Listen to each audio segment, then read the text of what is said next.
When speaking of the greatest military leaders in European history, it is hard to overlook the name Napoleon Bonaparte, a figure who shook the entire continent during the late 18th and early 19th centuries. Not only was he a military genius, but Napoleon was also a man of profound influence in politics and society, leaving an indelible mark on the history of France and the world. Born into a poor, noble family on the island of Corsica, Napoleon experienced a challenging childhood. However, with extraordinary determination and exceptional talent, he rose to become a powerful emperor of the French Empire, ruling and dominating across Europe for more than a decade. An entire era was even named after him, a testament to the immense impact Napoleon made on world history. His glorious victories struck fear across the continent, yet also generated considerable conflict and resentment. Some admired him as a brilliant hero and master strategist, while others harshly criticized him as a little tyrant who devastated and disrupted all of Europe. So, how did Napoleon's life truly unfold, and how did his triumphs and defeats shape the image of modern Europe? Let us explore the details of his life through the following chapters. Napoleon Bonaparte was born on the 15th of August, 1769, in the town of Ajaccio on the island of Corsica in the Mediterranean Sea. He was the second son in a family of Tuscan origin. His father, Carlo, was a lawyer of noble lineage. The Bonaparte family had settled on the island of Corsica since the 16th century, when it was still part of Italian territory. Napoleon was born just 1 year after the Republic of Genoa ceded Corsica to France. As a result, he was born a French citizen of one of Europe's leading powers, though by then it was already in decline. As he would later remark himself, "I was born as my nation was dying." It should also be noted that when France took over Corsica in 1768, many locals rose up against the French occupation under the leadership of Pascal Paoli. Carlo, Napoleon's father, joined the movement, but after Paoli's defeat and his flight to England, Carlo realized that continued resistance was futile and chose to cooperate with the French authorities. Thanks to his noble lineage and his father's connections, Napoleon had the opportunity to receive an education earlier and more conveniently than most Corsicans at the time.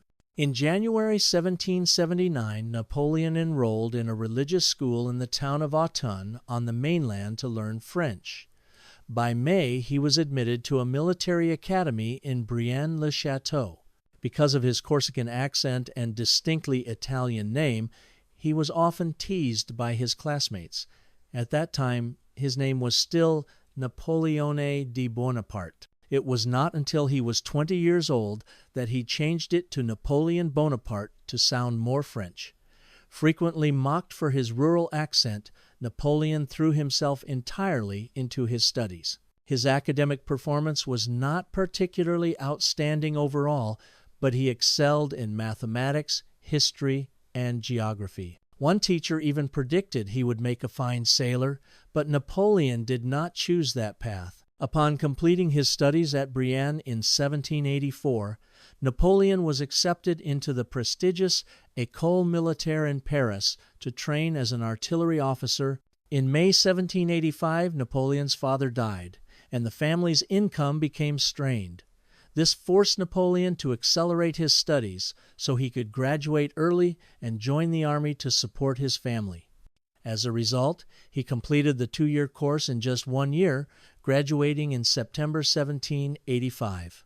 After graduating from the École Militaire, Napoleon was commissioned as a second lieutenant in the La Fère Artillery Regiment. In the early years of his career, he was an unremarkable officer without notable achievements. However, when the French Revolution erupted in May 1789, the fate of millions of French citizens changed, including Napoleon's. In September 1789, Napoleon returned to Corsica to encourage its people to join the revolution that was sweeping across France. In July 1790, Pascal Paoli also returned to the island with the goal of pushing Corsican independence from France. Paoli quickly clashed with Napoleon, believing that Napoleon's father had betrayed the Corsican cause by cooperating with France. During his time on the island, Napoleon found himself caught in a complex three-way conflict between royalists, revolutionaries, and nationalists. Nevertheless, he leaned toward the revolutionary cause, believing it could save France from crisis. He supported the Jacobin faction, accepted the rank of lieutenant colonel in the Corsican National Guard, and commanded a battalion of volunteers. Although he overstayed his leave and even led a riot against French troops in Corsica, Napoleon was still promoted to captain in the regular French army in July 1792. His conflict with Paoli only deepened. Eventually, when Paoli's supporters took control of Corsica, Napoleon decided to relocate his entire family to the mainland in June 1793. At that time, the French Republic was in severe crisis. Following the execution of King Louis XVI on the 21st of January, 1793, Royalists proclaimed his son as King Louis XVII and rose up against the Republic. Meanwhile, outside France, several European monarchies formed the first coalition against the Republic. Inside the Republic itself, fierce conflict erupted between the Jacobins and Girondins, leading to the deaths of tens of thousands during bloody purges with the guillotine. In August 1793, the port city of Toulon joined the Royalist revolt against the Republic. Toulon was France's largest and most important naval base in the south and home to one-third of the French Navy. Strategically, it was the gateway to the Mediterranean. When Toulon rebelled and opened its harbor to the British Navy, the French Republic faced a grave threat. The Republican army was ordered to retake Toulon at all costs. During the siege, thanks to the recommendation of Antoine Salicetti, a fellow Corsican and member of the National Convention in Paris, Napoleon was appointed commander of the artillery regiment. Upon taking command, Napoleon discovered that his artillery force was woefully inadequate, poorly trained soldiers, lacking discipline and experience, with scarce ammunition. Nevertheless, he worked to turn the situation around. He repaired disused cannons, trained infantry to operate artillery effectively, and established workshops to produce weapons and ammunition. Finally, he had over 100,000 sandbags transported from Marseille to construct fortifications. As a result, his artillery force grew to 64 officers, about 1,500 men, and over 100 cannons, mortars, and short-barreled guns. According to Napoleon's plan, if they could capture Fort l'Aiguillette, Salome, he could position artillery there to fire upon the Allied fleet at anchor. This would force the British Navy to abandon the harbor, significantly weakening Toulon's defenses and allowing the French to recapture the city. On the 22nd, the French army began its assault on the position known as Fort Mulgrave. However, despite their numerical advantage, the French were repelled. In the following 48 hours, the British reinforced the position, increased the garrison, and built a strong new redoubt at Mulgrave, mounting 20 cannons there. General Dugommier, commander of the French forces, decided to give Napoleon full command of the attack because the young officer had presented a viable plan to retake Toulon. Now promoted to major, Napoleon immediately set to work. He ordered new artillery batteries to be built for a prolonged siege and prepared for a decisive assault. When his men became fearful upon realizing they were within range of enemy artillery, Napoleon renamed the position the Battery of the Men Without Fear. This boosted morale considerably, and the British no longer found it easy to drive back French advances. By the 30th of November, the British sought to change the tide by destroying the French batteries that threatened their stronghold. At first, the British forces had the advantage when the French artillery was rendered ineffective. However, after reinforcements led by General Dugommier and Napoleon arrived, the French launched a counterattack. The British were pushed back. On the night of the 16th and into the early hours of the 17th of December, Napoleon launched a decisive assault to capture the Margrave fortress held by the coalition. Heavy rain made it nearly impossible for either side to use their firearms effectively. Most combatants resorted to close quarters fighting with bayonets and daggers. The French bravely charged forward, with Napoleon himself advancing right behind them. The battle was so fierce that Napoleon's horse was shot dead beneath him, and he was wounded in the thigh by an enemy bayonet. Nevertheless, the French succeeded in taking Margrave, and riding the momentum, went on to capture two other important fortresses, Legulet and Thachier. By the afternoon of the 17th, Napoleon ordered 10 large cannons to be positioned on the Lillet fortress, aiming directly at the coalition's fleet. The British were forced to withdraw from Toulon, allowing the French Republic's forces to successfully retake the city. For his achievements during the siege of Toulon, Napoleon was promoted to brigadier general and caught the attention of Augustin Robespierre, the younger brother of Maximilien Robespierre, leader of the Jacobin faction. In May 1794, Napoleon was appointed commander of artillery for the French army of Italy, stationed near the Italian border. Soon after, Napoleon submitted to the French Republic a plan to attack the Kingdom of Sardinia, a move aimed at countering the first coalition of European states. His plan was approved, and the French began their offensive on Savona in late 1794. After defeating the Austro-Sardinian forces at the Battle of Saorgio, the French advanced northeast to the Italian Riviera, seizing the city of Oneglia, along with a series of other strategic positions. Following this campaign, Augustin Robespierre sent Napoleon to the Republic of Genoa to assess the nation's position toward France. However, events quickly turned against him when the Jacobins were overthrown and Maximilien Robespierre was executed. On the 28th of July, 1794, Napoleon was accused of having ties to the Robespierre brothers and was arrested on the 9th of August. He was held under house arrest for 2 weeks, but was ultimately cleared of all charges. Napoleon remained in the army thanks to his proven talent during the siege of Toulon and the Saorgio campaign. He was ordered to draft a plan for the invasion of Italy. In May 1795, Napoleon took part in a French expedition to recapture Corsica from the British, but the effort failed.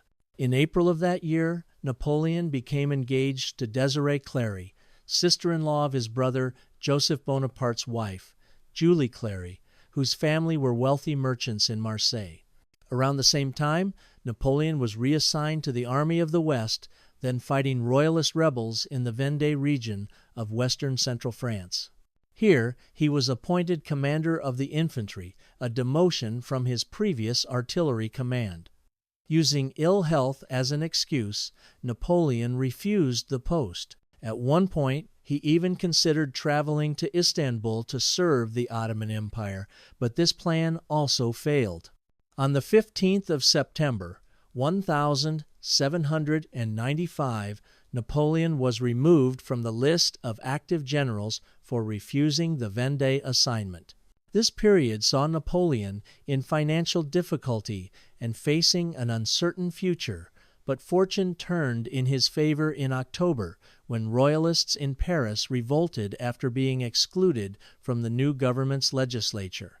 Paul Barras, one of Robespierre's overthrowers and familiar with Napoleon's role at Toulon, thought of using artillery to defend the government headquarters at the Tuileries Palace.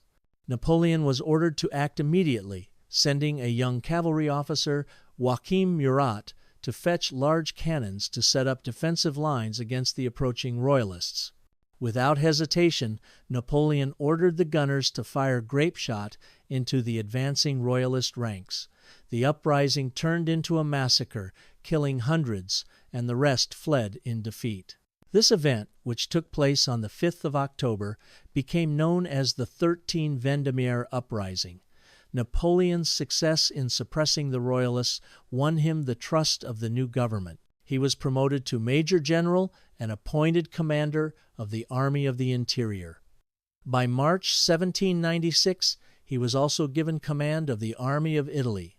Only a few weeks after the events of October, Napoleon met Josephine de Beauharnais, the most famous woman of his life. Josephine was the widow of Viscount Alexandre de Beauharnais, who had been executed by the Republic in 1794. She herself had been imprisoned and released only after the fall of the Jacobins. Through skillful use of her social connections, Josephine regained her late husband's confiscated property, allowing her and her 2 children to live comfortably. Napoleon and Josephine met under unusual circumstances. After the Royalist uprising in Paris, the government ordered all weapons confiscated from civilians, including Alexandre de Beauharnais' sword. Josephine's son Eugene bravely approached Napoleon to ask for the return of his father's sword, and Napoleon agreed. The next day, Josephine visited Napoleon to thank him, and he immediately fell in love with her. Though she was 6 years older than him, Napoleon asked to visit her residence, and these visits became more frequent. In January 1796, Napoleon proposed to Josephine, and they married on the 9th of March, shortly after he broke off his engagement to Désirée. Just 2 days after the wedding, Napoleon left Paris to take command of the Army of Italy, beginning the Italian campaign that would make him famous. By early 1796, the war between the French Republic and the First Coalition had entered its 4th year. Although France had secured key victories at Valmy and driven back Russian and Spanish forces, Britain and Austria remained committed to fighting until France withdrew from the Netherlands and the Rhineland. In response, France mobilized 3 main armies, one in the northeast, one along the Rhine, and the third under Napoleon, tasked with confronting the Austrians in Italy. When Napoleon took over, the Army of Italy was in dire condition, 43,000 men, starving, poorly clothed, and badly equipped. Their enemies, the powerful Austrian army and their Sardinian allies, blocked the narrow route into Italy. Flanked by the formidable Alps, cavalry and artillery were lacking, and the senior officers were all older than Napoleon, making it difficult for them to accept orders from a 7-year-old commander. To address this, Napoleon first met with his generals to secure their loyalty. On the 28th of March, he addressed his troops, promising them the chance to plunder the wealthy cities of Italy. His goal was to inspire morale and encourage aggressive action. To quickly eliminate one enemy and disrupt communications between the Austrians and Sardinians, Napoleon decided to strike the Sardinians before the Austrians could intervene. From the 11th of April to the 22nd of April, the French won 4 consecutive victories, forcing the King of Sardinia to retreat to Turin. The Sardinians signed the Treaty of Paris on the 28th of April, ceding Savoy and Nice to France and granting French troops free passage through their territory into Italy. In just 1 month, and with only 6,000 casualties, Napoleon had completely defeated Sardinia, securing his flank and rear. He then marched to Lodi with the aim of taking Lombardy in northern Italy. Austrian commander Johann Beaulieu withdrew across the town's only wooden bridge, positioning his artillery to hold back the pursuing French. Napoleon did not immediately advance, but instead ordered heavy artillery fire on the Austrian position and sent cavalry upstream to cross and attack from the rear. Once the cavalry charged, Napoleon ordered the infantry to storm the bridge.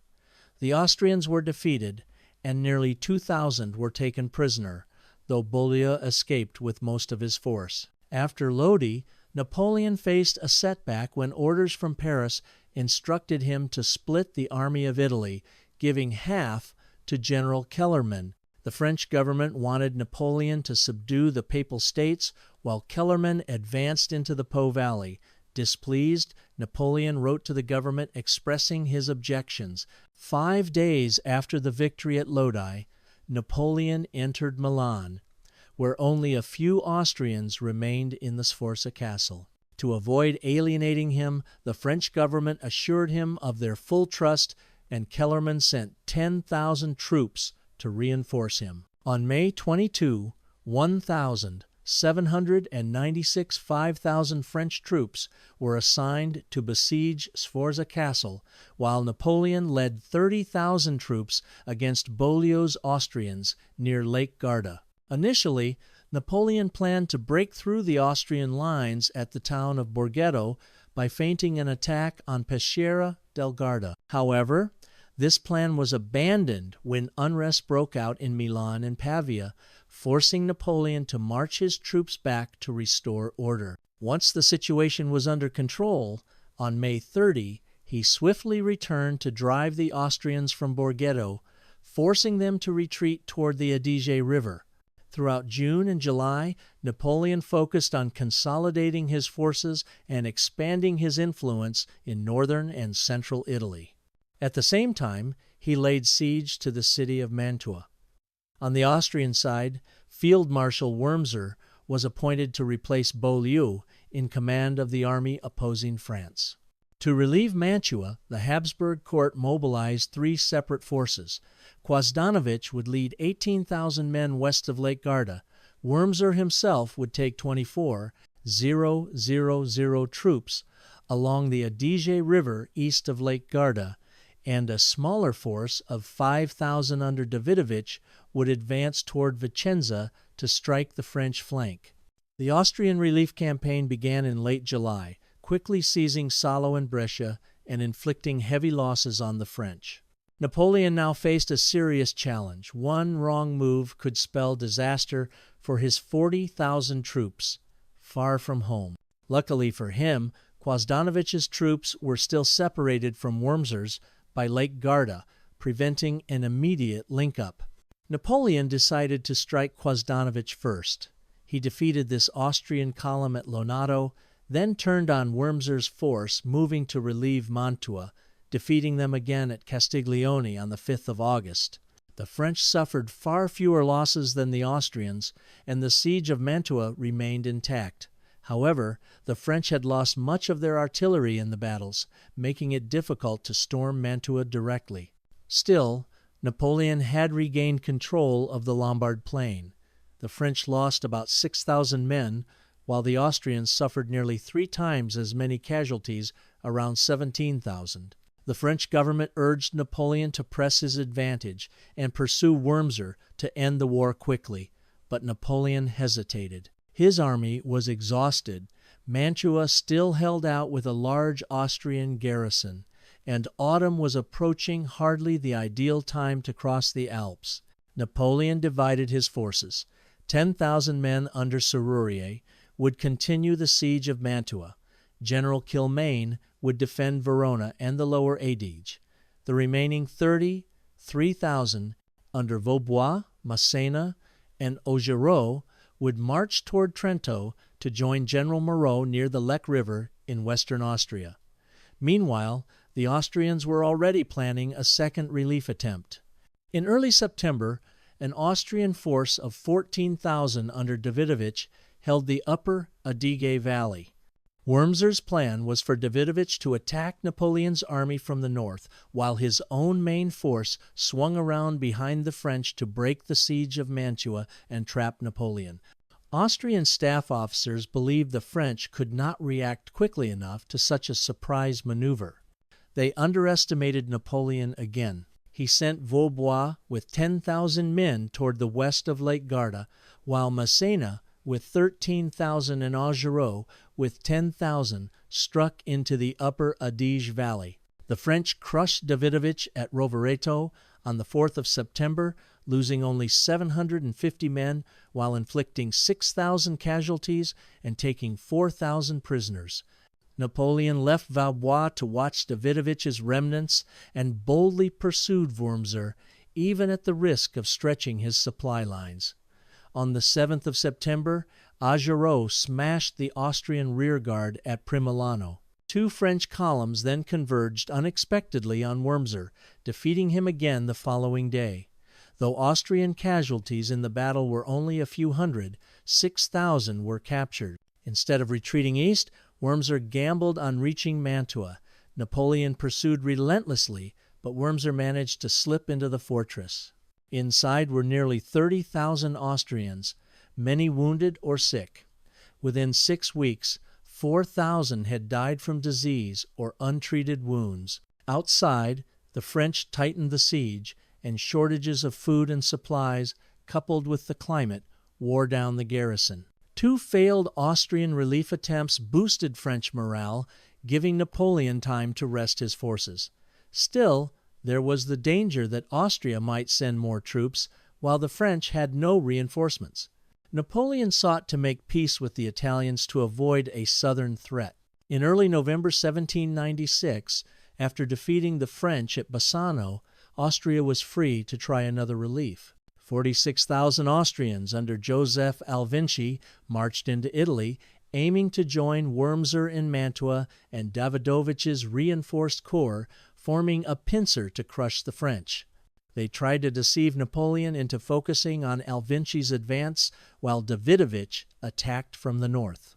When news came of French defeats at Trento and Cagliano, Napoleon immediately ordered Massena and Augereau to block Davidovich while he marched to face Alvinci. He split his army into 2 wings to attack at Fontaniva and Bassano, but the Austrians resisted fiercely, repelling him and inflicting heavy losses. A second attack at Caldiero on the 12th of November also failed. Considering withdrawal, Napoleon saw that the Austrians failed to exploit their advantage. He resolved to fight again. Leaving 3,000 men in Verona to hold Alvinci's vanguard, he gathered troops from Vaubois and Kilmaine to flank the Austrians. From the 15th of November 17, in fierce fighting at Arcole, the French defeated Alvinci, forcing him to retreat east. On the 17th of November, Davidovich defeated Vaubois at Rivoli, but Napoleon quickly marched north and drove him back. Hearing this, Alvinci also withdrew to Bassano. On the 23rd of November, Wurmser tried to break out from Mantua, losing 800 men and capturing only 200 French before learning that Davidovich had retreated, forcing him back into the fortress. A third relief attempt had failed. In early 1797, Austria prepared one last relief effort. Alvinci still had 28,000 troops. Napoleon sent reinforcements to General Joubert at Rivoli. Though short of supplies, outnumbered, and cut off from retreat, Napoleon calmly counterattacked Austrian forces, trying to encircle him while holding the front line. French infantry and cavalry shattered the assault, then turned to crush the Austrian main force. In the Battle of Rivoli, Napoleon decisively defeated Alvinci, killing 4,000 Austrians and capturing 8,000. With no hope of relief, Wurmser held out 2 more weeks before surrendering Mantua on the 2nd of February, 1797. Napoleon then advanced into Austria, forcing them to rush troops to defend Vienna. In March 1797, Napoleon won another major victory at Tarvis, compelling Austria to halt hostilities. On the 18th of April, France and Austria signed the Treaty of Leoben, ending the War of the First Coalition. France gained control of most of northern Italy and the lands south of the Rhine Delta, while Austria retained Venice. The Italian campaign ended in a decisive French victory and a meteoric rise in Napoleon's reputation. Before it, he had been only a promising young general. Afterward, he was hailed as a military genius and one of France's most powerful figures. Many officers who served under him in Italy distinguished themselves and would later form the backbone of his empire. The Egyptian campaign, Napoleon's rise to first consul. By late 1797, most European nations had made peace with France except its longtime enemy, Britain. As a major trading power with naval supremacy, Britain remained determined to curb French ambitions. In response, Napoleon submitted to the government a plan to invade Egypt, aimed at undermining Britain's influence at sea and disrupting its trade with India. He assured the Directory that once Egypt was secured, he would ally with Indian rulers to strike the British in their colonies. Personally, Napoleon may have sought to emulate Alexander the Great. The plan was approved, as France also wanted to expand its presence in the Middle East. In May 1798, Napoleon led 38,000 men of the Army of the Orient on the Egyptian expedition. Accompanying him were 167 scientists of various fields to study and document the ancient land. Napoleon reached Malta on the 9th of June. The island was under the control of the Knights Hospitaller. Some 200 French-born knights refused to fight their countrymen, so Grand Master Hampesh could offer only weak resistance before surrendering. Napoleon seized Malta, an important naval base, losing only 3 men. Avoiding a direct encounter with the British Navy, Napoleon sailed to Alexandria, landing on the 1st of July. The city was taken overnight. He then marched toward Cairo. On the 10th of July, his forces met 3,000 Mamluk cavalry armed with British weapons. Though weary from long marches, Napoleon held his flanks and defeated them. Impressed by their skill, he later recruited Mamluks into his own army. By the 20th of July, the French neared Cairo, spotting the massive pyramids on the horizon. That evening, Napoleon learned that 6,000 Mamluk horsemen and tens of thousands of Allied infantry were preparing to attack. The French had 25,000 troops, but only 3,000 cavalry. However, their infantry was superior and supported by ample artillery. Napoleon formed his troops into large squares, placing baggage and cavalry inside, with artillery at the corners, advancing steadily. To inspire them, he declared, "Soldiers, from the summit of these pyramids 40 centuries look down upon you." The disciplined French shattered the Mamluk right wing, driving the left into the Nile. The battle ended swiftly. French losses were 29 dead and 260 wounded, while the enemy lost thousands. 3 days later, Cairo fell without major resistance. At sea, however, disaster struck. On the 1st of August, Admiral Nelson's British fleet destroyed the French fleet at Aboukir Bay, shattering Napoleon's hopes of dominating the Mediterranean. Britain soon formed the Second Coalition, joined by the Ottoman Empire, Russia, the Holy Roman Empire, and Naples, declaring war on France in September 1798. In early 1799, Napoleon invaded Syria but met fierce resistance. Disease and supply shortages forced him back to Egypt in May. In July, an Ottoman fleet landed troops under Mustafa Pasha at Aboukir to expel the French. Knowing the Ottomans' defensive line would trap them if broken, Napoleon struck swiftly. The French overran the first line before it was completed, but were checked at the second. At that moment, Murat, leading the cavalry, charged directly into the Ottoman camp, wounding and capturing Mustafa Pasha despite being injured himself. Leaderless, the Ottomans panicked. Thousands drowned trying to swim to British ships, while others fled to Aboukir fort and soon surrendered. The Ottomans suffered heavy losses, while the French had just over 200 killed and 600 wounded. Meanwhile, the situation in Europe deteriorated. France had lost territories won in the First Coalition War, and political instability gripped Paris. On the 18th of June, 1,799 radical members of the Directory staged a coup, ousting moderates. Emmanuel Sieyès, one of the directors, believed only a military dictatorship could save France and prevent a royalist restoration. Though in Egypt, Napoleon kept informed of these events and decided to return to France without orders. On the 24th of August, taking advantage of a temporary British withdrawal, he sailed for France, leaving the Army of the Orient under General Jean-Baptiste Kleber.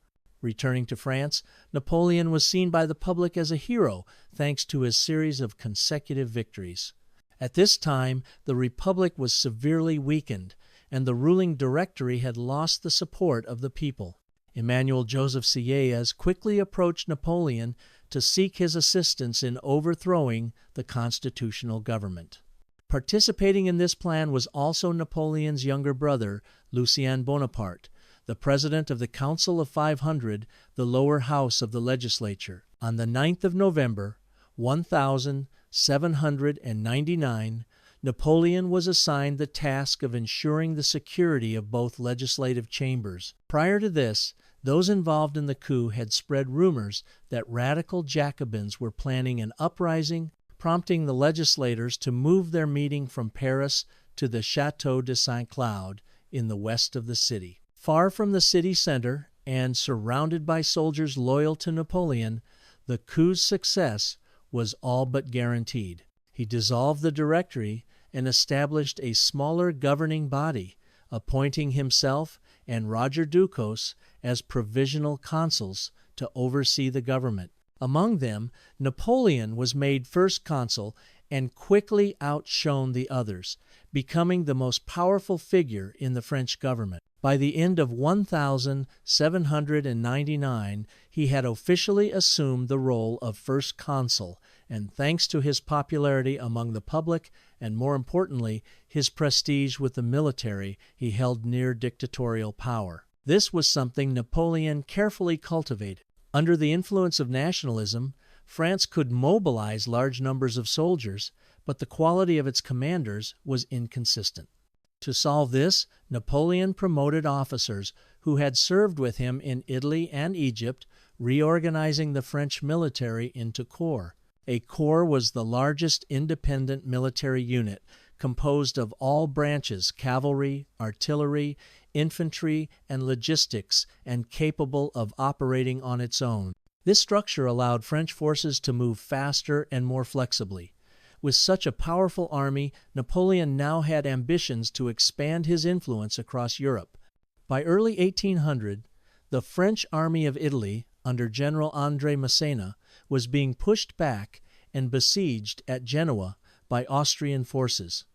Napoleon could not delay any longer and began planning to lead his troops across the Alps to return to Italy. To buy time, Massena was ordered to hold his position at all costs, tying down the Austrian forces so Napoleon's main army could reach the front.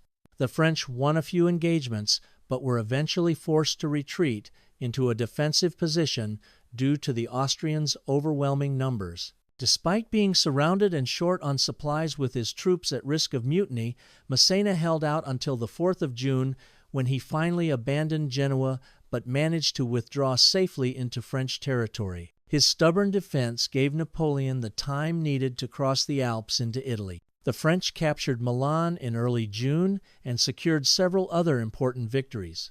On the 9th of June, French General Lannes defeated the Austrians at Montebello.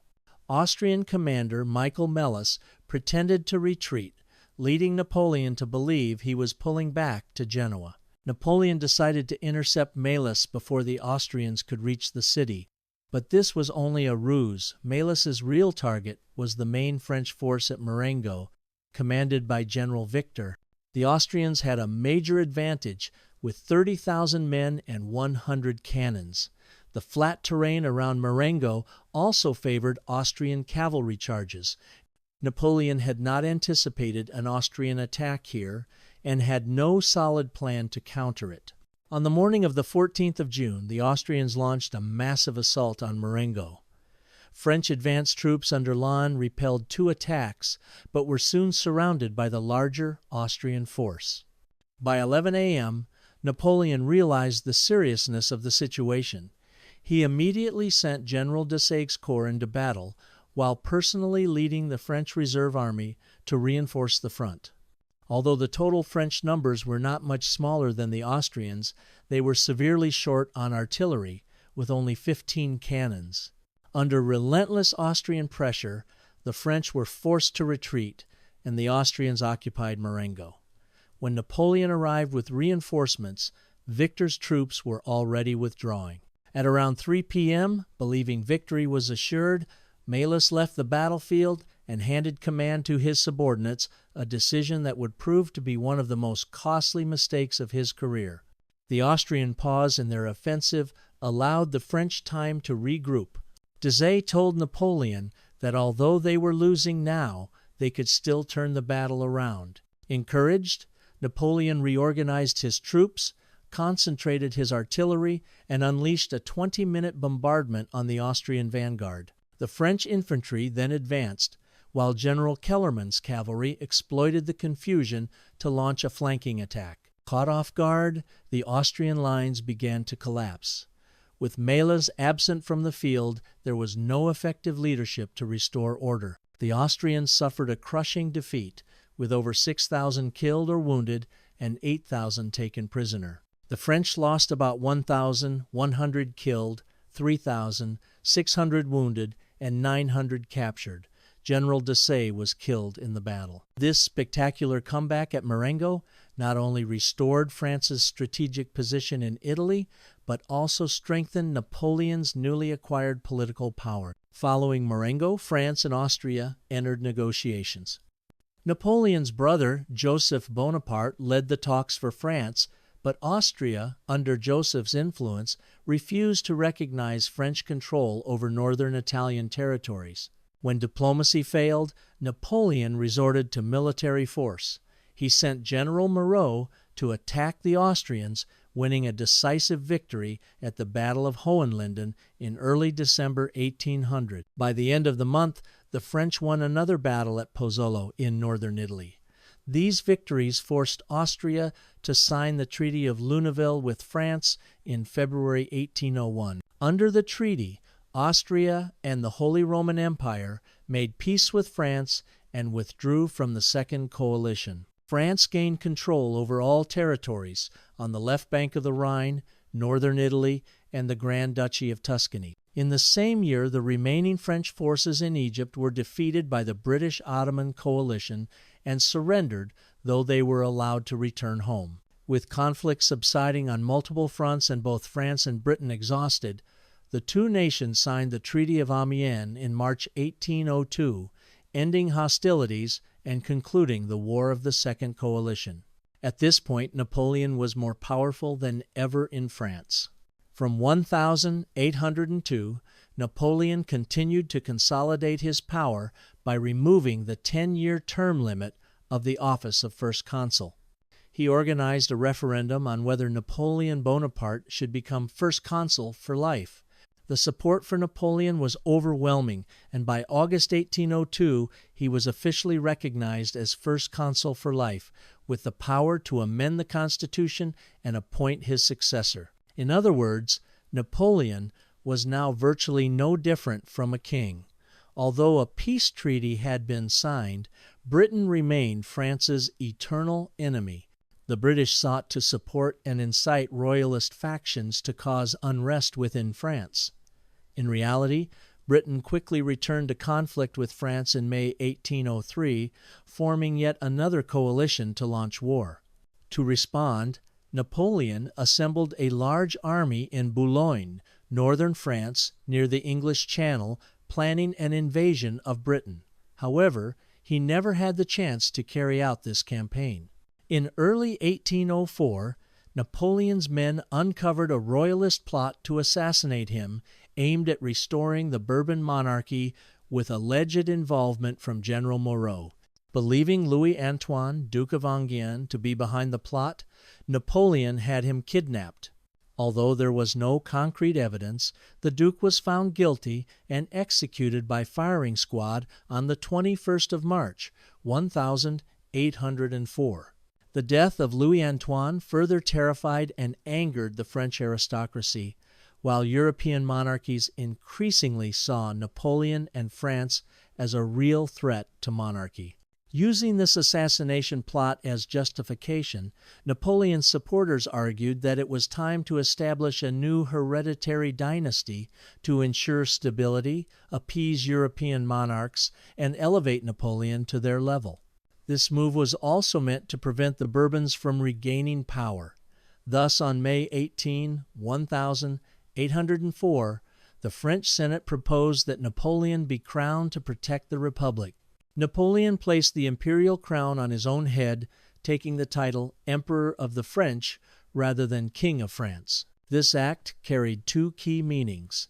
First, Napoleon was not restoring the old monarchy, but creating a new empire founded on the support of the people and the Republic. Second, He considered himself a ruler chosen by the French people, not a king chosen by divine right. The transformation of France's political system from monarchy to republic and finally to empire was not merely the expansion of imperial ambition, it also reflected the powerful rise of nationalism in France.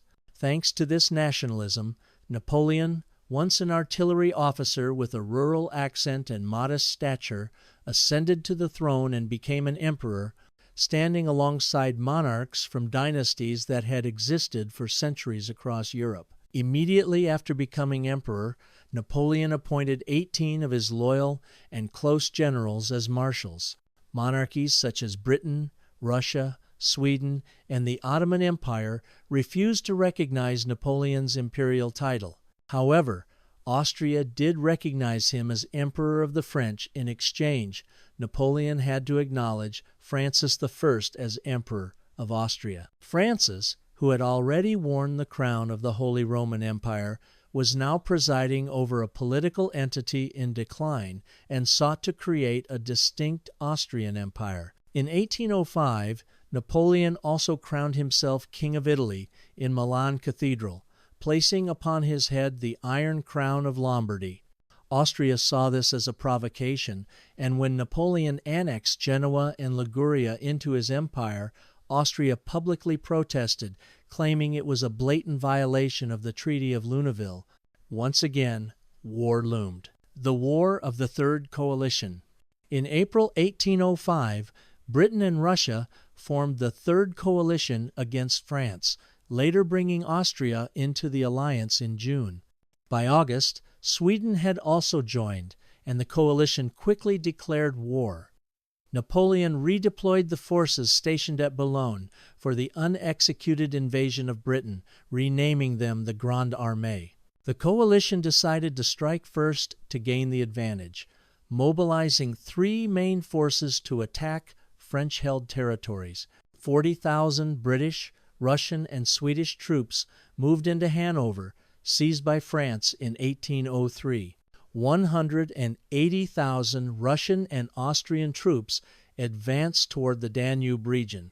142,000 Austrians attacked northern Italy. Napoleon decided to focus on the coalition's forces in Germany, while Marshals Massena and St. Cyr held back the Austrian troops in northern Italy. In August 1805, Napoleon moved his army from the English Channel to the Rhine River to strike the Austrians. On the 25th of September, the Grande Armée, now 200,000 strong, crossed the Rhine and pushed deep into southern Germany. At the time, Austrian General Mack was stationed at Ulm in Swabia, southern Germany. Napoleon maneuvered north to encircle the Austrian forces. Mack tried to escape but failed, and on the 16th of October, the entire Austrian force was surrounded. 3 days later, Mack surrendered with 27,000 troops. However, the glory of Ulm was overshadowed by the crushing Franco-Spanish defeat at the naval battle of Trafalgar on the 21st of October. The French and Spanish fleets were decimated by the British Navy, though the British paid a heavy price with the death of Vice Admiral Nelson. The battle ensured British dominance at sea, removing any French naval threat. Meanwhile, Russian General Kutuzov, who had just arrived in Hungary, learned of Mack's surrender at Ulm and abandoned plans to rescue the remaining Austrian forces. A cautious commander, he decided to retreat to lure Napoleon deeper into hostile territory, where the Austro-Russian forces would enjoy supply advantages while the French would not. Kutuzov withdrew northeast to await reinforcements and regroup with Austrian units that had not yet been destroyed. Napoleon quickly realized he was in a precarious position. The Russian army remained intact and was uniting with Austrian forces. Prussia was likely to enter the war against France, and French supply lines were stretched thin. Moreover, Austrian Archduke Charles, engaged in northern Italy, was already on his way back. For Napoleon, the only option was to force the Austro-Russian army into battle and to defeat them. At first, he aimed to crush the Russians before anything else, ordering Murat to pursue Kutuzov aggressively. Kutuzov deployed rearguard units to slow the French at Vienna, buying time for his forces to retreat. Murat mistakenly believed the entire Russian army was nearby and hesitated to attack, instead seeking an armistice. When Napoleon discovered Murat's blunder, he ordered an immediate pursuit. By then, however, the Austro-Russian forces had reached Olmütz and united with the main army under the direct command of Tsar Alexander I of Russia and Emperor Francis I of Austria. Kutuzov's initial plan was to continue withdrawing deeper into the rear to lure Napoleon in and wait for Prussian reinforcements to ensure victory. He preferred a defensive strategy, holding ground until the right moment to counterattack. However, his plan was overruled by the two emperors.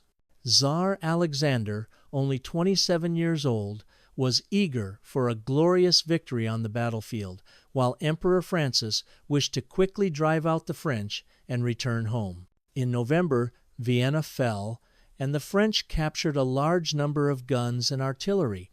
The bridges across the Danube River remained intact.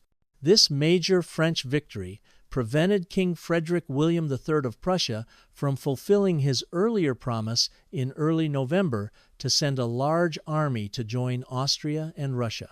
Napoleon, unwilling to remain passive before the enemy, decided to set a trap for the coalition. He deliberately created the impression that the Franco forces were in a perilous position and proposed peace talks. At that time, the French force stationed at Austerlitz numbered only about 57,000 men. Napoleon believed that the coalition, with its overwhelming force of 89,000 troops and 318 guns, would take the initiative to attack.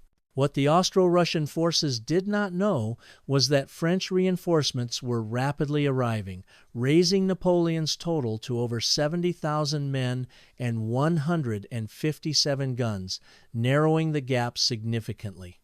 On the 25th of November, Napoleon sent General Savary to the coalition headquarters at Olmütz, both to gauge the situation and to deliver his offer of an armistice to the two emperors. As predicted, the coalition saw this as a sign of French weakness. 2 days later, Emperor Francis proposed a ceasefire, and Napoleon appeared eager to accept. That same day, Napoleon ordered the French to abandon both Austerlitz and the Pratzen Heights, even feigning confusion and disorder in the retreat, further convincing the two emperors that Napoleon was truly cornered.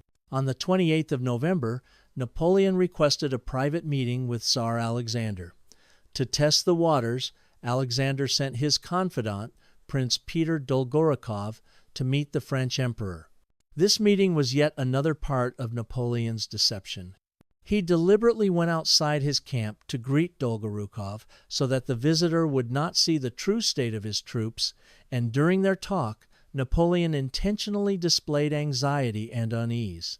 When Dolgorukov reported this to Alexander, the Tsar became even more convinced that Napoleon was on the brink of collapse.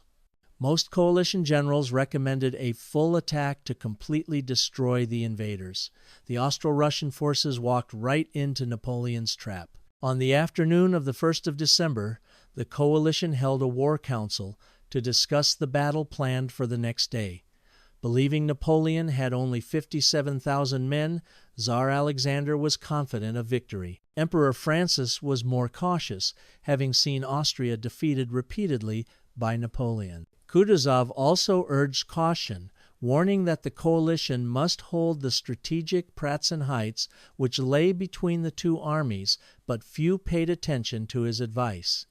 Most generals favored a rapid offensive, and in the end, they adopted the plan of Austrian General Franz von Weyrother. According to Weyrother's plan, the coalition would conduct a feint against the French left while concentrating the bulk of their force in 3 to 5 columns aimed at the seemingly weak French right. Each column would advance in a narrow formation from the hilltops.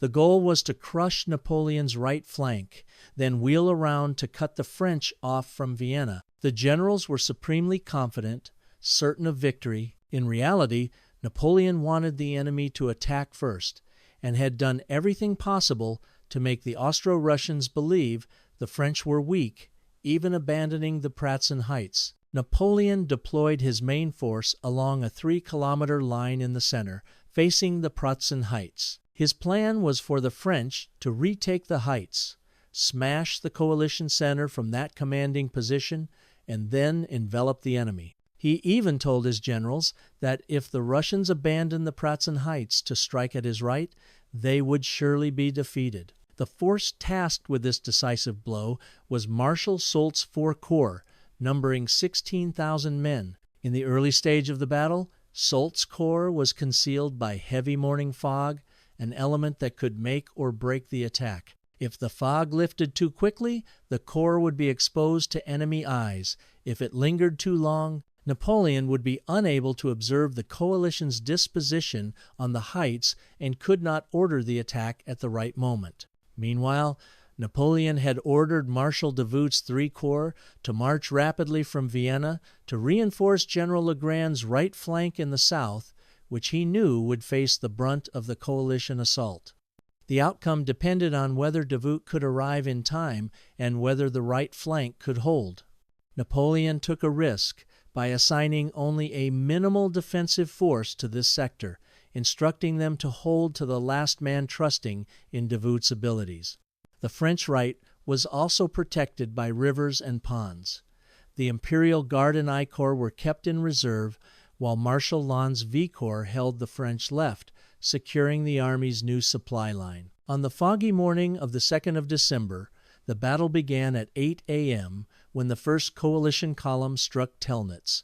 The assault forced the French to retreat across the Goldbach stream. At that moment, Davout's troops began to arrive and attempted to push the enemy back from Telnitz, but they were counterattacked by enemy cavalry and forced to withdraw. The coalition tried to press forward, but was slowed by French artillery fire. As planned, the coalition poured its strength into attacking the French right, but their assaults lacked the overwhelming force they had intended, allowing the French to hold their ground. Meanwhile, Kutuzov's forces remained on the Pratzen Heights, recognizing its strategic importance, but Tsar Alexander overruled him, ordering the troops to abandon the heights and join the attack. Many historians later considered this order a major factor in the coalition's defeat at Austerlitz. At 8:45 a.m., sensing that the enemy center had been weakened, Napoleon asked Soult how long it would take to seize the heights.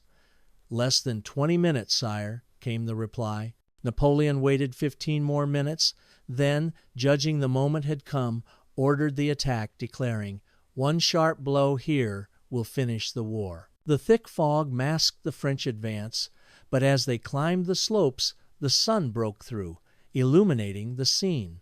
Russian troops on the heights were stunned to see masses of French infantry so close. Coalition commanders rushed reinforcements from the uncommitted 4th Column and from the heights to resist the French. For nearly an hour, the French fought fiercely, killing many but still failing to take full control of the heights. Some Austrian troops, mostly raw recruits from the 2nd Column, also returned to join the fight, using their numbers to push back the more experienced French soldiers.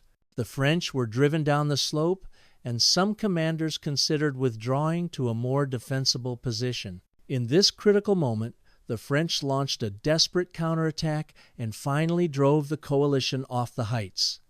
The battle now turned decisively in France's favor, though the enemy still fought hard. Napoleon ordered Marshal Bernadotte's I Corps to support the left flank and moved his headquarters onto the newly captured heights.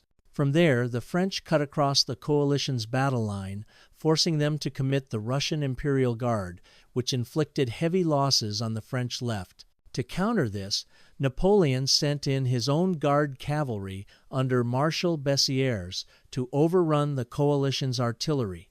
The two elite guards clashed fiercely, neither side gaining a clear advantage, but the arrival of General Drouet's division from I Corps enabled the French cavalry to regroup. French horse artillery poured fire into the Russian ranks, causing heavy casualties. The coalition lines began to collapse. Many units panicked, throwing away weapons as they fled. Even Kutuzov was wounded in the melee. On the northern front, Austrian cavalry launched a fierce attack on the French horsemen. Seeing the Russians' numbers, General Kellerman pulled back behind the infantry, who repelled repeated attacks before calling in reinforcements. After bitter fighting, the French gained the upper hand. Lannes V Corps then struck to rout the remaining Russians, who possessed many guns. Following a brutal engagement, the Russians were forced to retreat. Lannes wanted to pursue, but Murat refused. Napoleon's focus now shifted to the southern front, where the fighting at Sokolnitz and Telnitz remained intense. 2 French spearheads smashed the coalition's forces at Sokolnitz, sending them fleeing in disorder. At this point, the entire coalition army was in chaos, with most soldiers running from the field. During the rout, a famous incident occurred. Many fleeing troops tried to cross the frozen Satschan Pond. French artillery fired into the ice, breaking it and sending soldiers, horses, and guns into the freezing water. While French propaganda claimed hundreds or even thousands drowned, the reality was that relatively few soldiers perished in the pond, most escaped or were rescued. The heaviest losses were dozens of guns and over 100 horses lost beneath the ice. By about 4 p.m., the battle was over. Coalition soldiers scattered in all directions, with only a few units retreating in good order. Snowfall and the exhaustion of a full day's fighting left the French too tired to mount a pursuit. Napoleon had won a resounding victory at Austerlitz, one of the greatest triumphs of his career. The Austro-Russian army suffered 15,000 killed and wounded, mostly Russians, with another 12,000 taken prisoner and 180 guns lost. The French lost about 9,000 killed and wounded, over 500 captured, and no guns. Napoleon later called Austerlitz the finest battle of my life. The victory at Austerlitz helped dissolve the Third Coalition and contributed to the dissolution of the Holy Roman Empire, as Emperor Francis formally renounced the imperial crown in 1806, remaining only Emperor of Austria. After the defeat, Austria signed the Treaty of Pressburg with France, agreeing to withdraw from the anti-French coalition, cede territories in Italy, and pay France 40 million francs in war indemnities. In July 1806, Napoleon established the Confederation of the Rhine, turning it into a French protectorate. The Confederation comprised various German client states, serving as a buffer between France and Central Europe. In the same year, Napoleon also placed his elder brother, Joseph Bonaparte, on the throne of Naples and made his younger brother, Louis Bonaparte, King of the Netherlands. Napoleon's power and prestige were once again strengthened, and he ordered the construction of the Arc de Triomphe in Paris to commemorate these victories. France's sphere of influence was expanding rapidly, which alarmed Prussia. Only a few months after the collapse of the Third Coalition, the Fourth Coalition was formed, consisting of Britain, Russia, Prussia, Sweden, and Sicily. Once again, Napoleon and France were drawn into war to defend their dominance. The War of the Fourth Coalition, 1806-1807. After the coalition was formed, Russia and Prussia began recruiting fresh troops to prepare for war against France. In August 1806, King Frederick William III of Prussia decided to declare war on France, even though the Russian army was still far from the theater of operations. In September, Napoleon moved his army east of the river Saale. On the 10th of October, Marshal Lannes defeated the Prussians at the Battle of Saalfeld. 4 days later, Napoleon personally led his forces against the main Prussian army at the Battle of Jena, while simultaneously at Auerstedt, Marshal Louis Nicolas Davout confronted another large Prussian force. At Jena, Napoleon commanded about 96,000 men against 55,000 Prussians, though in reality only 40,000 Prussians engaged in combat. At Auerstedt, Davout had just 26,000 troops facing 64,000 Prussians under the direct command of King Frederick William III, Duke of Brunswick, and 2 other marshals. At Jena, the Prussian forces reacted too slowly to the French assaults, failing to concentrate their troops in time.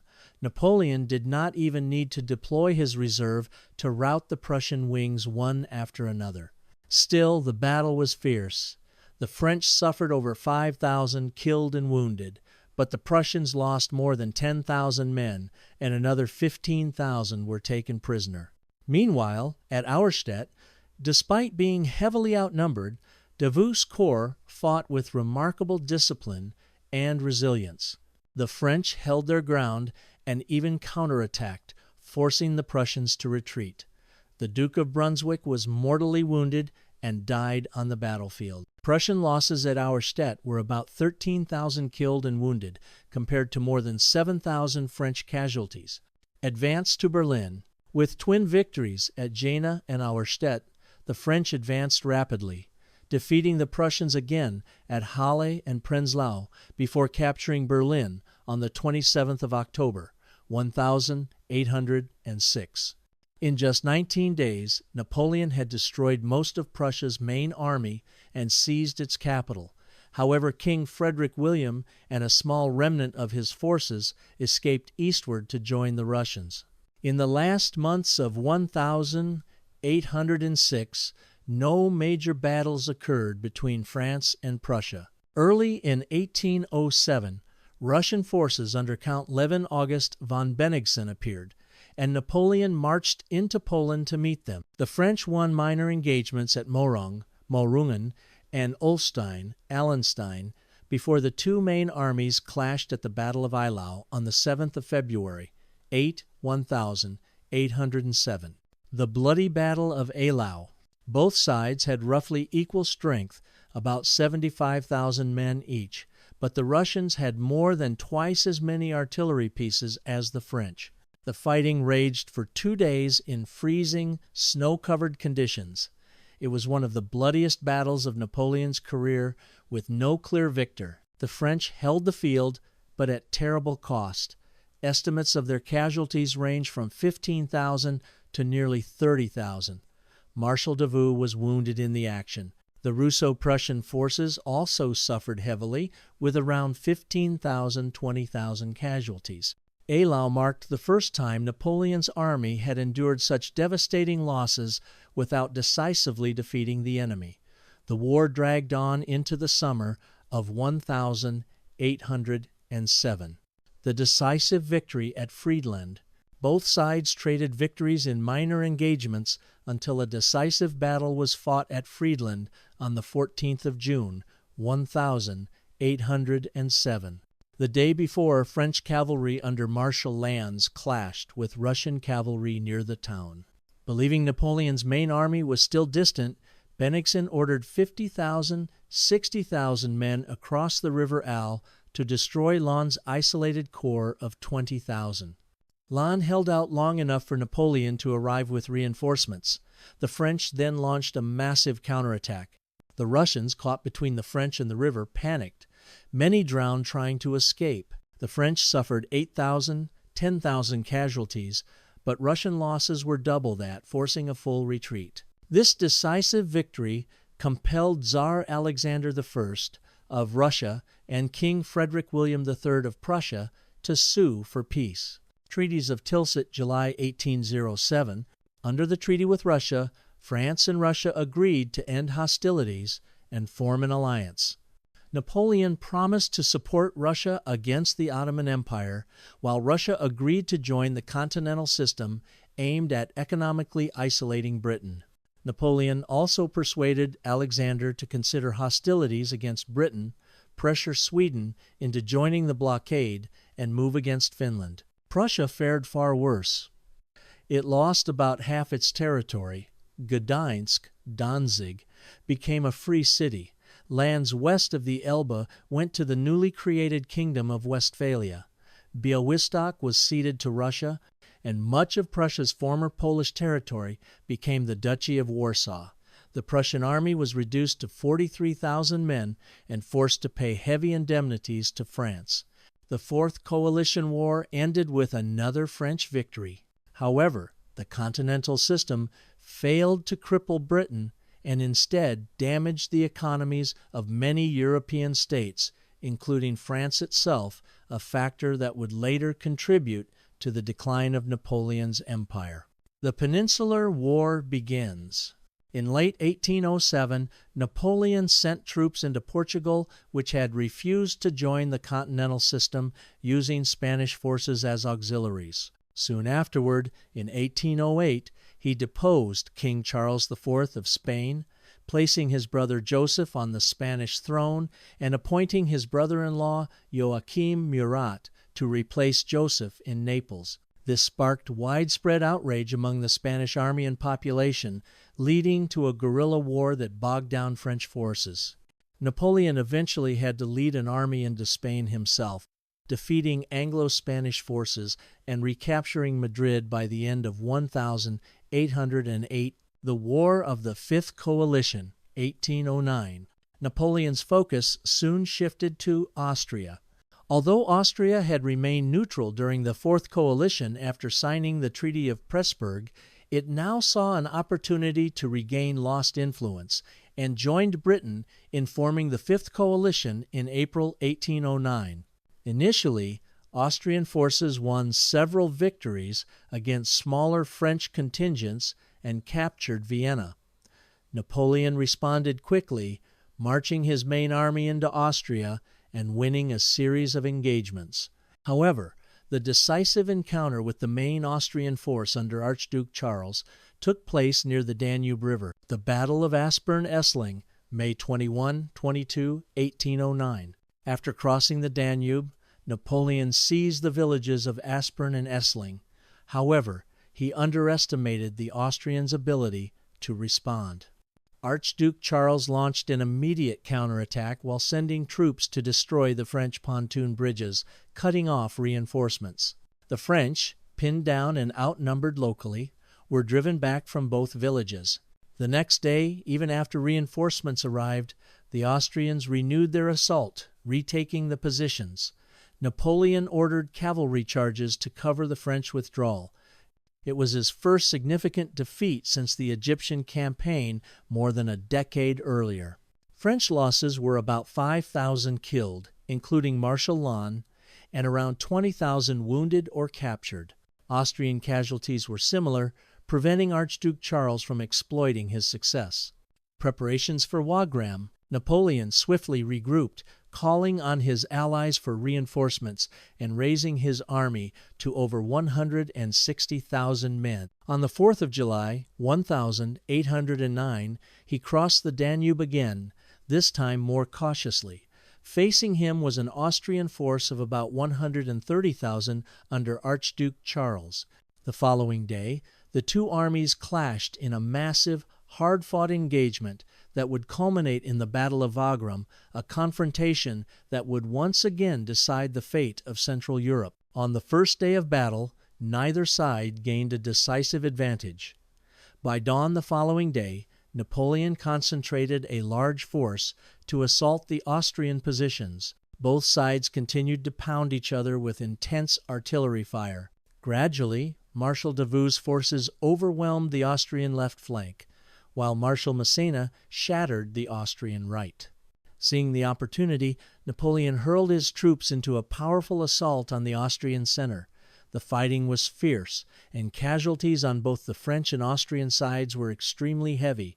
By the afternoon, lacking reinforcements and with morale collapsing, Archduke Charles ordered a withdrawal. Napoleon emerged victorious, but at a terrible cost. 35,000 French soldiers were killed, wounded, or captured. The Austrians suffered even greater losses, with over 37,000 casualties and prisoners, heavier than their losses at Austerlitz. However, they had inflicted severe damage on Napoleon's forces, and their retreat was conducted in good order, not in panic, leaving them ready to fight again if necessary. Nevertheless, Austria chose to end the war by signing the Treaty of Schönbrunn with France, concluding the War of the Fifth Coalition. Once again, Napoleon had won, but this time the victory had not come easily.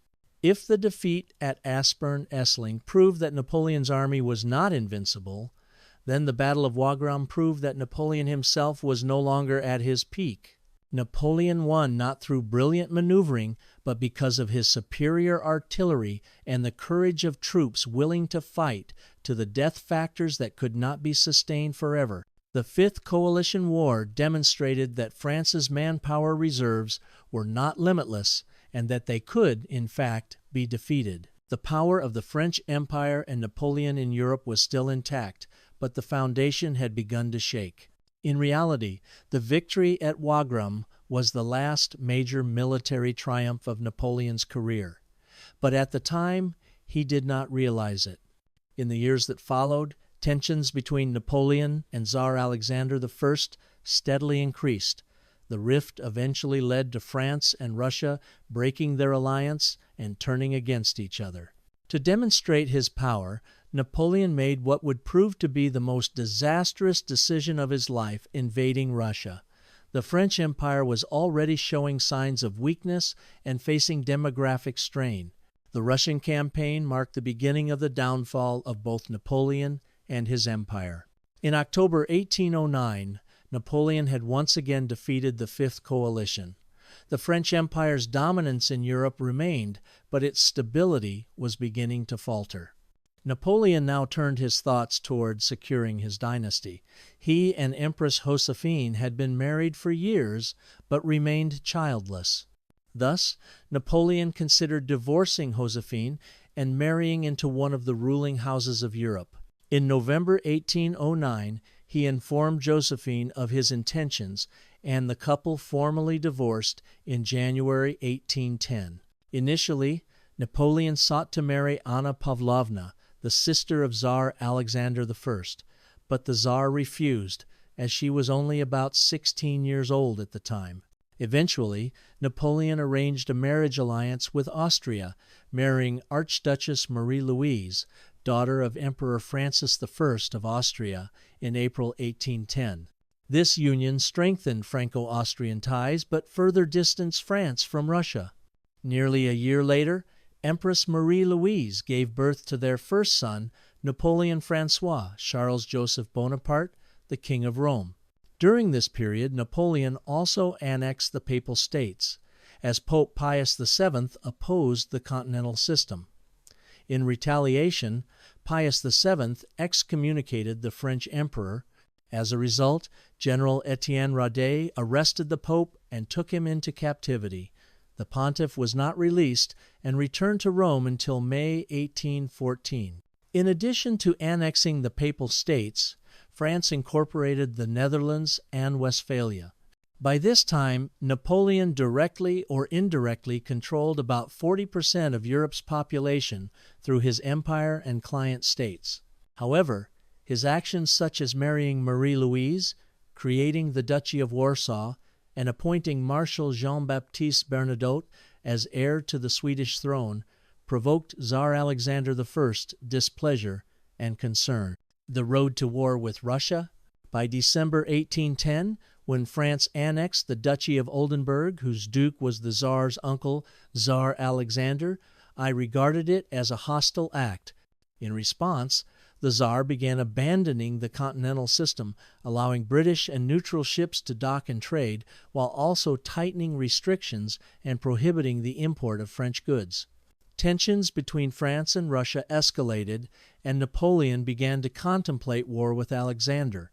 By late 1811, he had already started planning a massive campaign to invade Russia. In May 1812, France signed a treaty requiring Prussia to supply 20,000 troops. By March, Austria also agreed to contribute 30,000 troops. Along with approximately 400,000 men from the initial mobilization, Napoleon's forces now totaled about 450,000, later bolstered by further reinforcements. In the entire campaign, Napoleon would employ nearly 690,000 troops, the largest military force in European history up to that time. The Grande Armée possessed around 1,400 artillery pieces, about 30,000 artillerymen, 80,000 cavalry, and between 180,000 and 200 0,000 horses over the course of the campaign. The Russians, on the other hand, would ultimately mobilize roughly 700,000 regular troops and 223,000 militia during the campaign, deploying a total of 372 artillery pieces, nearly equal to the French.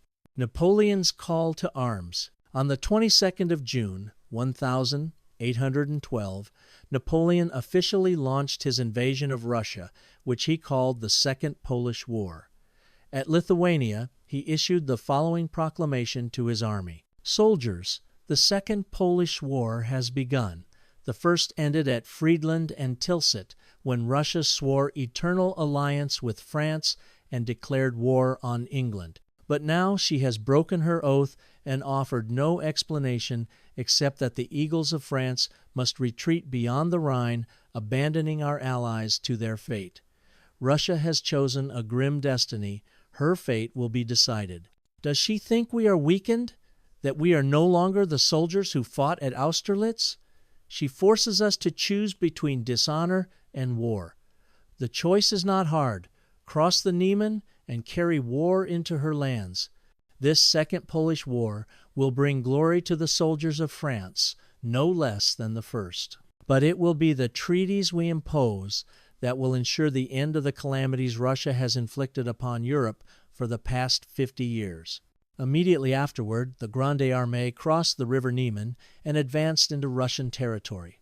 The Russian strategy? Initially, the Russian army was commanded by General Mikhail Barclay de Tolly.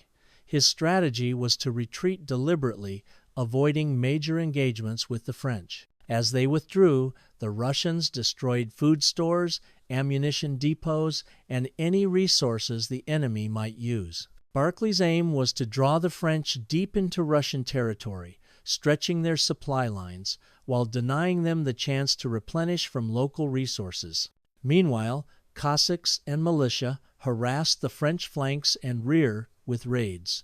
By advancing deep into Russia, Napoleon lost his greatest advantage: speed. Within the first 2 weeks of July, tens of thousands perished from disease brought on by the unfamiliar climate, and desertion was widespread. Extended supply lines reduced rations, and with Russian scorched earth tactics, the French could not find provisions to compensate. Smolensk and Valentino? Throughout July and early August, the two armies clashed several times, but only in relatively small-scale actions. On the night of the 16th of August, Napoleon left Vilnius and advanced toward Smolensk on the river Dnieper, where the main Russian forces were concentrated. Initially, Napoleon intended not to press beyond Smolensk and planned to winter at Vilnius. But developments changed his mind. Marshal Bernadotte, once one of Napoleon's own marshals, had defected to ally with Russia, and the Russo-Ottoman War had ended with the Treaty of Bucharest. On the 4th of August, the main Russian forces concentrated at Smolensk, and the next day, under pressure from both his soldiers and fellow generals, Barclay prepared to fight a decision that suited Napoleon, who wanted a decisive battle. On the 14th of August, Marshal Ney crossed the Dnieper and defeated the Russians at the First Battle of Krasnoy. The following day, Napoleon reviewed his troops to mark his birthday, then ordered Ney's infantry and Murat's cavalry to approach Smolensk from the west. The main French forces began crossing the river on the 16th. The Battle of Smolensk, the 16th of August 18, was the first major engagement of the campaign. Napoleon encircled the southern bank of the Dnieper, while the Russians held the north. When General Bagration moved further east to guard against a French crossing in his rear, Napoleon began bombarding Smolensk in the evening. By midnight, Barclay ordered a retreat to avoid destruction, and the Russians withdrew east. A French pursuit of about 35,000 men was blocked at Valentino by a 25,000-strong Russian rearguard under Barclay himself. The Battle of Valentino ended indecisively. The Russians' purpose was to delay the French long enough for their main force to escape, which they achieved, losing about 6,000 men to the French 7,008,000.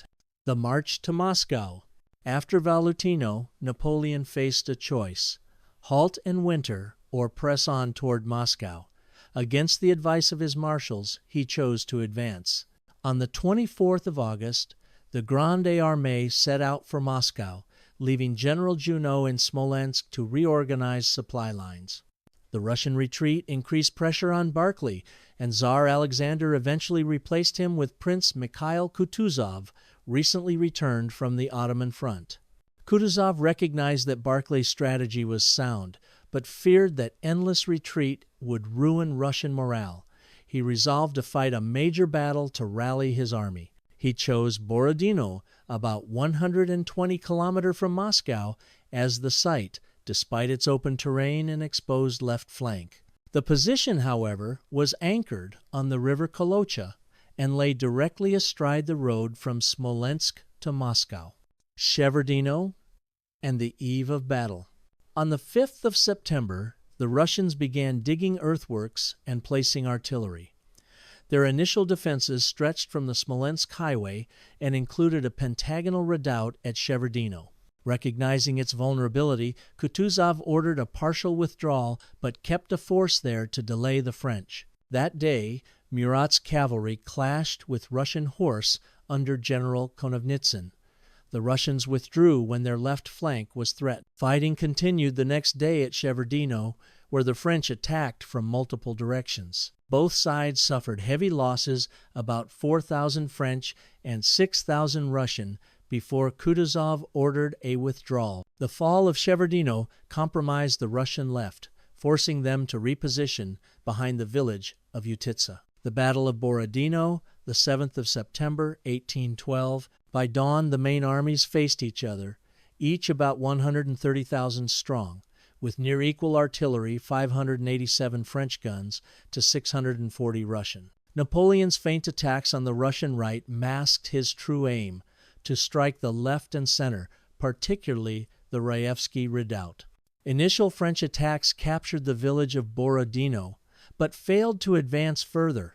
A series of assaults on the Russian center and left were repelled, including repeated cavalry charges. After hours of fighting, the French seized Utitsa, reinforcing Napoleon's resolve.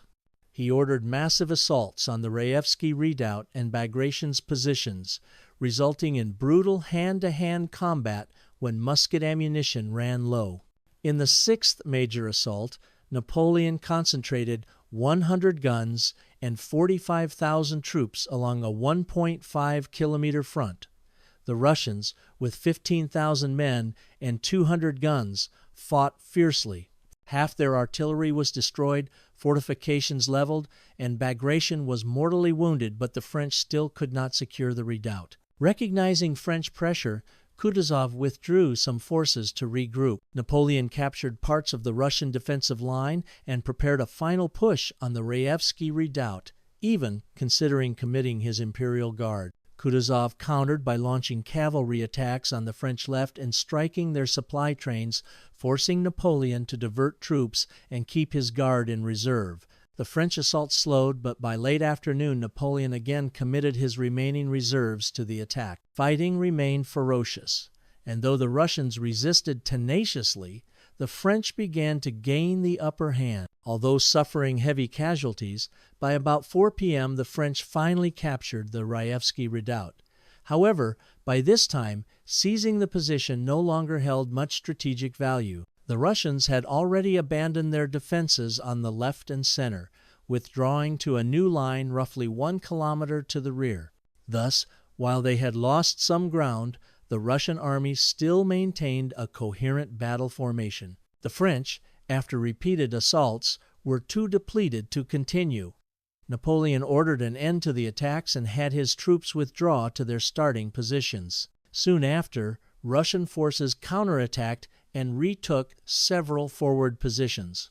By 6 p.m., after consolidating his line, Kutuzov declared to his troops that they had won. Russian morale soared, yet Kutuzov still ordered a retreat from Borodino due to the army's severe losses.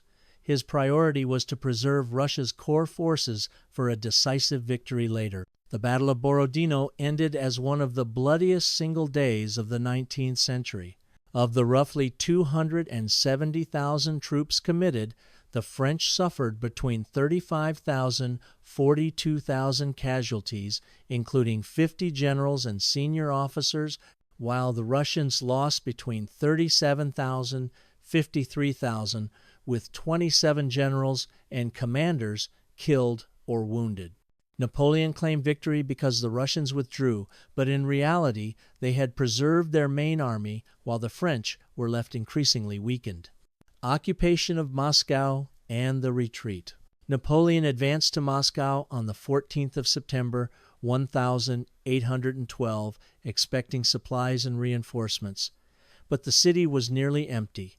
The Tsar, the Russian court, the army, and most civilians had evacuated. Fires consumed much of the city, and Tsar Alexander I refused all peace negotiations. French forces, short on food, clothing, and medical supplies, were constantly harassed by Russian partisans and Cossacks. Kutuzov maintained a defensive strategy, and the harsh Russian winter was approaching. After nearly 5 weeks in Moscow with no prospect of talks, Napoleon began his retreat toward Smolensk on the 19th of October. The withdrawal dragged on into December, with the French suffering terribly from hunger, exposure, disease, partisan raids, and relentless Russian attacks. The winter cold was the deadliest enemy. The retreat's climax came at the Berezina River, the 26th of November 28, where the French fought desperately to cross under attack. They managed to escape with Napoleon and the bulk of the army, though at heavy cost and leaving an entire corps behind. On the 5th of December, Napoleon left the army to hasten back to Paris, leaving Marshal Murat himself ill in command. By the 14th of December, the last French forces had left Russian territory. The invasion had been a catastrophic failure, with losses so great that estimates of survivors vary from over 100,000 to as few as 20,000 out of the nearly 700,000 who had set out. The Sixth Coalition and defeat in Germany. Russia's victory sparked the formation of the Sixth Coalition, which included Britain, Russia, Prussia, Sweden, Austria, and several German states, some of which had previously been Napoleon's allies. France was in dire straits. Hundreds of thousands of soldiers lost in Russia, tens of thousands bogged down in Spain, and British naval blockades crippling trade. Still, Napoleon rallied. He mobilized the population, raising hundreds of thousands of troops, though many were inexperienced conscripts. In April 1813, Napoleon marched toward Leipzig, leaving Marshal Davout to hold Hamburg. The first major clash came at the Battle of Lutzen, May 2, 1813, where Napoleon, with 78,000 men, faced 93,000 Russo-Prussian troops under General Wittgenstein. The Allies attacked Marshal Ney's corps, believing it weak, but found it strongly held. Napoleon arrived with reinforcements, using superior artillery and defensive positions to repel the Allies, who withdrew. After Lutzen, a summer truce allowed both sides to rebuild. The Allies used the pause to bring Austria into the coalition. When fighting resumed, Napoleon won a major victory at Dresden, the 26th of August 27, but it would be his last of the war. The Battle of Leipzig, the Battle of the Nations. From the 16th of October 1813, Napoleon's 200,000 men faced an Allied force of over 600,000, the largest battle in European history before World War I. On the first day, the French held their ground, regaining some positions. But the arrival of Crown Prince Charles John of Sweden and other reinforcements turned the tide. By the 18th of October, the Allies had encircled Napoleon. In fierce fighting, the Prussians broke through, forcing the French to retreat into Leipzig. On the morning of the 19th of October, Napoleon ordered a withdrawal. A tragic mistake occurred when a French corporal prematurely destroyed a bridge over the Elster River, trapping thousands of troops on the wrong side. Napoleon escaped, but the French suffered around 38,000 killed, 36,000 wounded or captured. Allied losses were at least 54,000. Leipzig ended Napoleon's dominance in Germany, and his remaining allies began to desert him.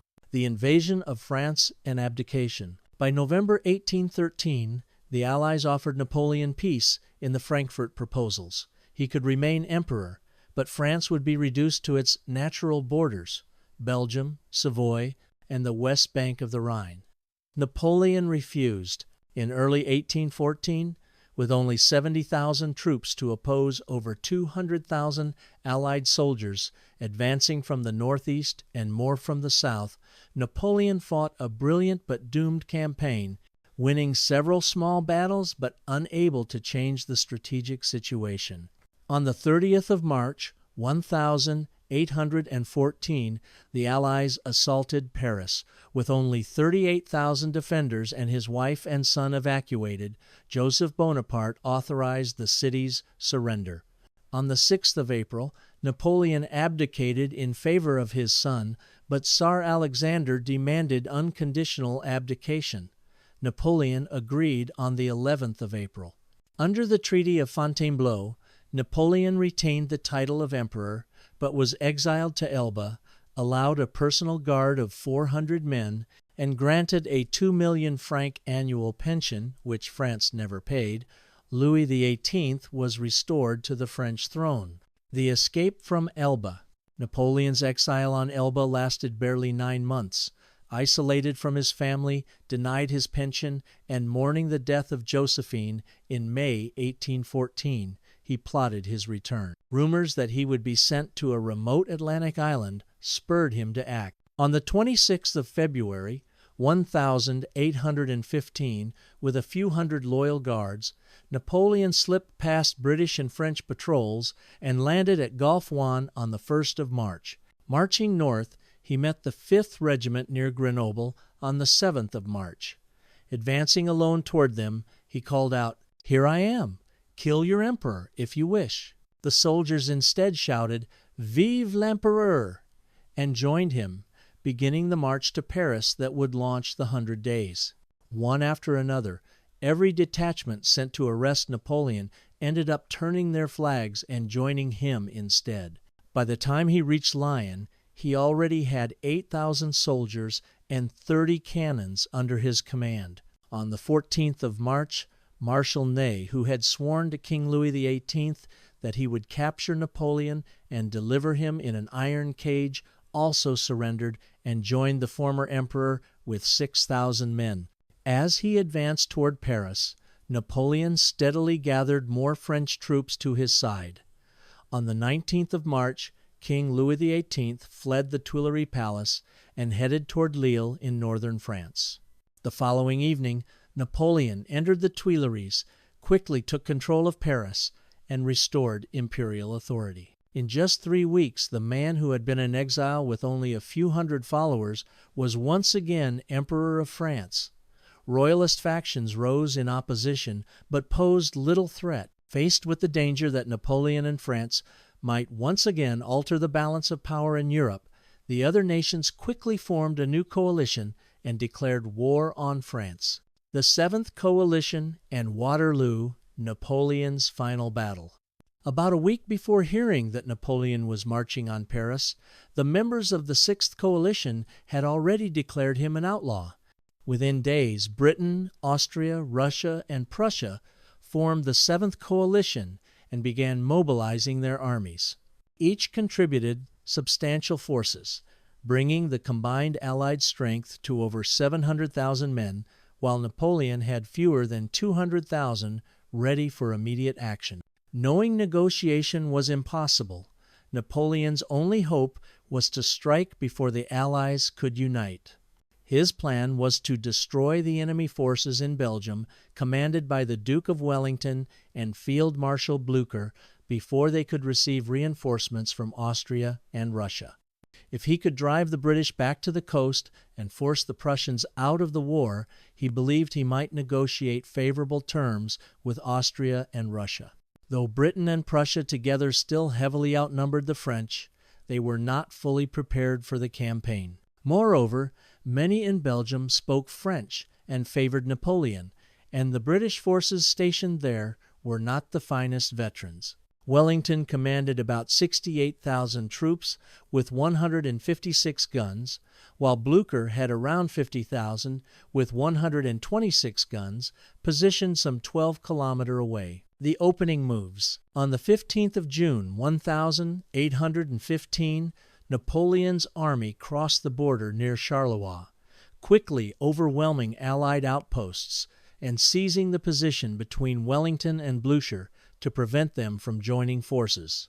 On the 16th of June, Marshal Ney fought Wellington's forces at Quatre Bras, while Napoleon defeated Blücher at Ligny. At Quatre Bras, Ney's forces attacked fiercely but were held off by the Anglo-Dutch defenders despite heavy losses. Meanwhile, at Ligny, Napoleon's main army inflicted a significant defeat on Blücher, forcing the Prussians to retreat, though both of their flanks held firm. This setback compelled Wellington to withdraw north to a defensive position he had scouted the year before, the ridge of Mont Saint-Jean, just south of the village of Waterloo. The Prussians retreated north as well, keeping parallel to Wellington's line of march and maintaining contact, a fact overlooked by the French. Napoleon's plan to separate and defeat the British and Prussians in turn had failed. The Battle of Waterloo, the 18th of June, 1815. Unlike in the Sixth Coalition, Napoleon did not rely on mass conscription for Waterloo. Most of his 73,000 troops and 250 guns were veteran soldiers fiercely loyal to him. Wellington's 68,000 included many inexperienced troops, but he chose his ground carefully for defense, placing his army behind the reverse slope of a ridge to shield them from French artillery. Napoleon's plan was to begin with an attack to fix Wellington's reserves, bombard the center, then launch a major flanking assault from the left, pushing the Allies westward and away from Blücher. Morning rain delayed the battle until midday, which allowed the Prussians more time to arrive. French artillery opened fire around noon, but with limited intensity, as Napoleon hoped to conserve ammunition. At about 1 p.m., news came that Prussian forces were approaching the French right flank. Napoleon sent orders to Marshal Grouchy to intercept them, but Grouchy was too far away and did not receive the message until late in the day. Main engagements. Believing he could still defeat Wellington before the Prussians arrived, Napoleon ordered his infantry forward. The French pressed the Anglo-Allied line hard, prompting Wellington to commit 2 cavalry brigades to relieve the pressure. These cavalry charges caused disruption among some French batteries, but suffered heavy losses when counterattacked by French cavalry. Marshal Ney, mistaking a movement in Wellington's center for a retreat, launched a massive cavalry assault with over 9,000 horsemen, unsupported by infantry or artillery. The Allied infantry formed defensive squares, impervious to cavalry, and the French charges were repelled with heavy losses. Around 6 p.m., the French captured La Haye-Sainte, a key position in the center of Wellington's line, and brought up horse-drawn artillery to bombard the Allied squares at close range. Wellington's situation was becoming critical, but at that moment, Blücher's Prussians began arriving after defeating the French rearguard. Collapse and defeat. The arrival of the Prussians tipped the balance. The French, now attacked from 2 sides and exhausted from hours of fighting, could not hold. Around 7:30 p.m., Napoleon committed his Imperial Guard, the elite reserve, in a last attempt to break Wellington's center. The Guard advanced steadily, but was met with withering musket and artillery fire, then counterattacked and driven back. As the Guard retreated, cries of "La Garde recule!" "The Guard is retreating!" spread panic through the French ranks. Both flanks collapsed, the center broke, and the army dissolved into a rout. Only small rearguard units held together to cover Napoleon's withdrawal. French losses were about 25,000 killed or wounded, 8,000 captured, and 15,000 missing. Wellington's forces suffered about 17,000 casualties, while Blucher's Prussians lost around 7,000. Abdication and final exile. Waterloo ended Napoleon's last hope of retaining power. Returning to Paris, he abdicated on the 22nd of June, 1815, though the French government announced it publicly only on the 24th of June. After considering escape to America, Napoleon surrendered to the British on the 15th of July, hoping for asylum. Instead, the Allies decided to exile him to the remote island of St. Helena in the South Atlantic, 1,870 kilometers from Africa. Constantly monitored by British guards and warships, he lived under modest and often uncomfortable conditions, subject to the strict supervision of Governor Sir Hudson Lowe. Napoleon maintained imperial etiquette, reading and writing extensively, but his health declined. By early 1821, he was bedridden, and on May 5, he died at the age of 51. His reported last words were, "France, Army, Josephine." In his will, he requested burial on the banks of the Seine, but Lowe refused, and he was interred on St. Helena. Only in 1840 were his remains returned to France, where they were placed in the Dôme des Invalides in Paris. Napoleon Bonaparte, one of the most influential figures in French and European history at the turn of the 18th to 19th century, died in exile, likely from stomach cancer. Whether seen as a brilliant hero or a ruthless conqueror, even his enemies acknowledged him as one of the greatest military commanders of his age.